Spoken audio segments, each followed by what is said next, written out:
Ես պարոն Աբրահամյանի խորհուրդ եմ տալիս այնուամենայնիվ վերանայել իրենց տեքստերի բովանդակությունը, որովհետև հնարավոր չէ նույն տեքստերը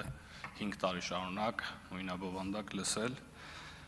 մի պատճառով, որովհետև առաջին հերթին դրանք իրականության հետ որևէ կապ չունեն։ Հարգելի գործընկերներ, երեկ Մայրաթոռի դիվանապետ Սամվել Խաչատրյանը ասուլիս էր հրավիրել, որը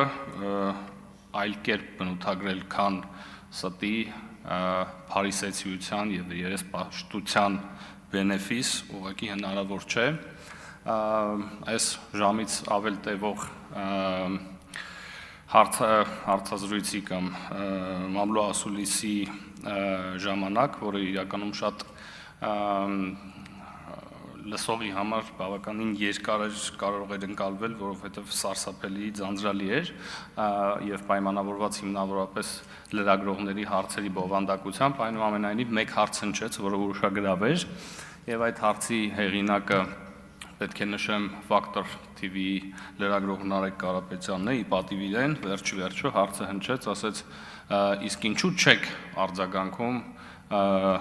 կաթողիկոսի երեխա ունենալու հետ կապված մեղադրանքներին, ինչին ի պատասխան դիվանապետը ասում է, ասում է ես չեմ պատրաստվում այդ հարցին պատասխանել, որովհետև դա գռեհիկ հարց է։ Այսինքն մարդուն ասում ես երեխա ունես, զավակ ունեք թե չէ, ասում է ոչ, դա գռեհիկ հարց է, ես չեմ պատրաստվում այդ հարցին պատասխանել, դա նույնն է, ինչ ես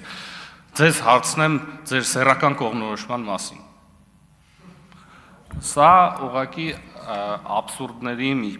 այլ իհարկե աշխարհից է, հարգելի գործընկերներ, ընդ որում զավեշտալին այն է, որ զուգահեռաբար իսկապես գռեհիկ եւ զազրելի այն դրվագին, որը վերագրվում է հենց դիվանապետին, դրա հետ կապված ինքը օր ու գիշեր խոսում է, հերքում է, ասում է ոչ, ես դրա հետ կապ չունեմ, այսինքն այստեղ խնդիր չկա,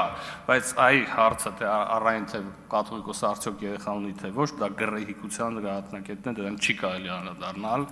եւ այսուհետ մենք վերջապես կաթողիկոսի պաշտոնը զբաղեցնողներից կամ իր կողմնակիցներից ինչ որ պատասխան լսեցինք, հարգելի գործընկերներ, իսկ պատասխանը լեգալն է, որ այդ հարցը պատասխանատվություն չունի, որովհետև դա գռեհիկ հարց է եւ դրան այլևս պետք չէ անդրադառնալ։ Եվ վերջում հարգելի գործընկերներ, քիչ առաջ հրապարակվեց Ղարաբաղյան հարցի կարգավորման բանակցային գործընթացի փաստաթղթերը, որոնց մի դրվագին ես ընդամենը հասցրեցի ծանոթանալ եւ ինձ մոտ հարց առաջացավ, անկեղծ ուզում եմ հասկանալ մեր ընդդիմությունը ամիսներ շարունակ ինչի էր պնդում, որ դրանք հրապարակվեին, այսինքն քաղաքական մազոխիզմի դրսևորումները անկեղծորեն շատ տարօրինակ են եւ զարմանալի։ Շնորհակալություն։